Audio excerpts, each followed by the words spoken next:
السلام علیکم مائی YouTube family. آج کی ویڈیو میں نے ان بہنوں کے لیے بنائی ہے جنہوں نے مجھے میسج کر کے کہا کہ ہم دعا کر کر کے تھک گئے ہیں مگر دعا کی قبولیت کا کوئی راستہ ہی نظر نہیں آ رہا، اور جن بہنوں نے مجھ سے کہا کہ دعا کریں ہمارا نکاح اس سے ہو جائے جنہیں ہم چاہتے ہیں، سب سے پہلے میں آپ کو بتاؤں گی کہ آپ کی دعا قبول کیوں نہیں ہوتی۔ دعا کے قبول ہونے کے خاص اشارے جو اللہ پاک انسان کے اوپر ظاہر کرتا ہے، اور جس شخص کو اللہ تعالیٰ نے آپ کے مقدر میں لکھنا ہوگا تو آپ کے اوپر دو خاص میریکل سائنز ضرور ظاہر ہوں گی۔ سب سے پہلی تو نشانی یہ ہے کہ اللہ پاک آپ کو اس شخص کے حق میں بہتر سمجھیں گے، یعنی جو شخص آپ کی قسمت میں لکھا ہوگا، جو کہ پہلی نشانی آپ کو محسوس ہوگی کہ دعا کے دوران اس شخص کو مانگتے وقت آپ کو سکون، اطمینان محسوس ہوگا، اور اللہ تعالیٰ جو ہے آپ کا دل اس دعا میں لگا دے گا، مطلب بار بار آپ اسے پانے کے لیے، اسے حاصل کرنے کے لیے بار بار دعائیں کرتے رہیں گے۔ جان لو کہ اللہ پاک نے اگر تمہارا دل دعاؤں کی جانب موڑا ہے تو کچھ تو ہے جو اس نے بدلنے کا سوچا ہے۔ کسی بہن نے مجھ سے سوال کیا کہ نکاح سے پہلے کی جانے والی محبت جائز ہوتی ہے، تو میں انہیں جواب دینا چاہوں گی کہ نکاح سے پہلے ہونے والی محبت کو بھی حرام نہیں مانا جاتا۔ جانتے ہو کیوں؟ کیونکہ زلیخا کو بھی نکاح سے پہلے ہی محبت ہوئی تھی، اور حضرت خدیجہ کو بھی رسول اللہ پسند آئے تھے۔ اب یہ تم پر ہے کہ تمہاری راہ کیسی ہے۔ جانتے ہو کچھ لوگوں کو اللہ محبت کی آزمائش میں لگا دیتا ہے اور پھر وہ سوچتے رہتے ہیں کہ اب ہم کیا کریں، تو سنو، ابھی آزمائش کا وقت ہے، اسی لیے تمہیں تکلیف محسوس ہوگی۔ وہ اللہ کبھی بھی اپنے بندے کو تڑپتا ہوا نہیں چھوڑتا۔ جیسے ہر چیز کے ختم ہونے کا وقت ہوتا ہے، ویسے ہی آزمائش بھی ہمیشہ کے لیے نہیں رہتی، اور جب انسان اللہ پر یقین رکھتا ہے اور رکتا نہیں، اور اللہ تعالیٰ اسی انسان کو جو خاص اللہ پر یقین رکھتا ہے اسے بہتری کے راستے دکھاتا ہے، لازمی اللہ تعالیٰ کو سائنس دکھا کے یا تو اس بندے یا پھر آزمائش کو نکال دیتا ہے، یا پھر اس بندے کے دل کو ہی بدل دیتا ہے۔ وہ دعا جو اس کے حق میں اچھی نہیں ہوتی، یا وہ چیز اس کے حق میں بہتر نہیں ہوتی، اللہ تعالیٰ جو ہے اس بندے کے دل کو ہی بدل دیتا ہے، یہاں تک کہ مانگی ہوئی دعائیں خود بخود بدل دی جائیں گی، جو آپ کی سمجھ سے باہر ہے، جو صرف اللہ جانتا ہے۔ اللہ تم سے محبت کرتا ہے تو پھر وہ رب تمہارے لیے کیسے قبول کرے گا جو تمہارے حق میں بہترین نہ ہو؟ تم تو اس سے بہتری کی امید رکھتے ہو، پھر رب تمہیں بہترین سے کیسے نہیں نوازے گا؟ اللہ کے فیصلوں میں چھپی ہوئی حکمت کو سمجھو۔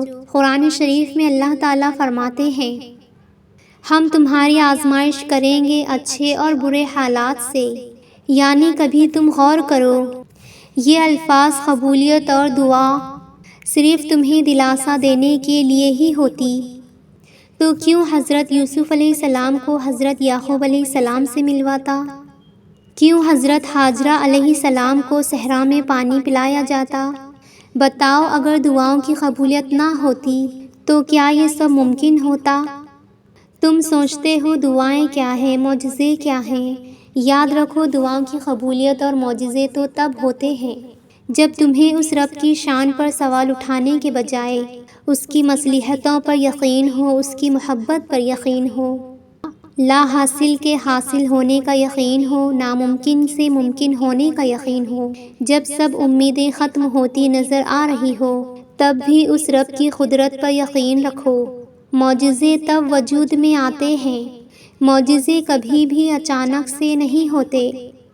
آزمائشوں سے گزارا جاتا ہے، لیکن تم تو فوراً مایوس ہو جاتے ہو اور نا امیدی کی باتیں کرنے لگ جاتے ہو۔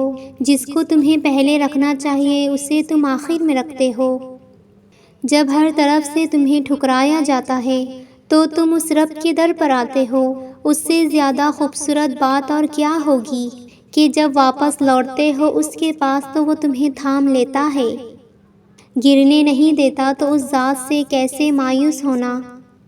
جس کے ہونے سے ہی یہ دنیا ہے، وہ رب جو کبھی پیدا ہی نہیں ہوا، جس کے ہونے سے یہ دنیا ہے، وہ رب جو کبھی پیدا ہی نہیں ہوا بلکہ زندگی اس سے پیدا ہوتی ہے، وہ رب جس سے لاکھوں چھپاؤ مگر کچھ نہیں چھپتا، وہ تمہیں توڑ کے تم میں داخل ہو جاتا ہے، اور جہاں اس کا بسیرا ہو وہاں پھر اداسی مایوسی نہیں ہوتی۔ یاد رکھو کہ اللہ تعالیٰ کے ہر فیصلے میں حکمت اور مدد چھپی ہوتی ہے، یعنی بعض اوقات ہم ایک پھول کی تمنا کرتے ہیں جبکہ اللہ تعالیٰ نے ہمارے لیے پھولوں کا گلدستہ تیار کر رکھا ہوتا ہے، جو ہیں تمہارے تمام فیصلے اور جن پر تمہارا کوئی اختیار نہیں ہے، وہ اللہ پاک پر چھوڑ دیں اور بس دعا کرتے رہو۔ دل سے یقین رکھو کہ وہ رب جو بھی کرے گا آپ کے لیے بہتر نہیں بہترین کرے گا۔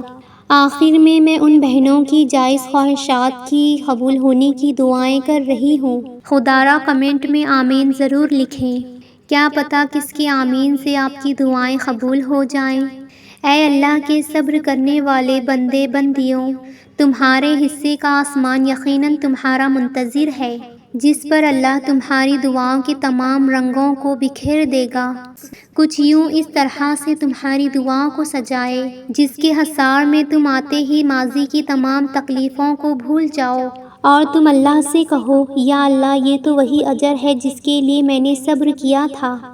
میں اللہ تعالیٰ سے دعا کرتی ہوں کہ تمہارا ہر خواب تمہاری آنکھوں کے سامنے پورا ہو جائے اور تم اس کی رحمت اور توفیق پر حیران ہو جاؤ۔ یہ سچ ہے اللہ کے دل واقعی تیرے اختیار پر ہے، تو سوچیں پڑھ لیتا ہے، تو بن کہے دل کی خواہشات کو جان لیتا ہے۔ تو رب واقعی الودود ہے، بہت محبت کرنے والا، بہت رحم کرنے والا۔ ہماری تمام دعائیں اپنی خاص رحمت سے قبول فرما دے۔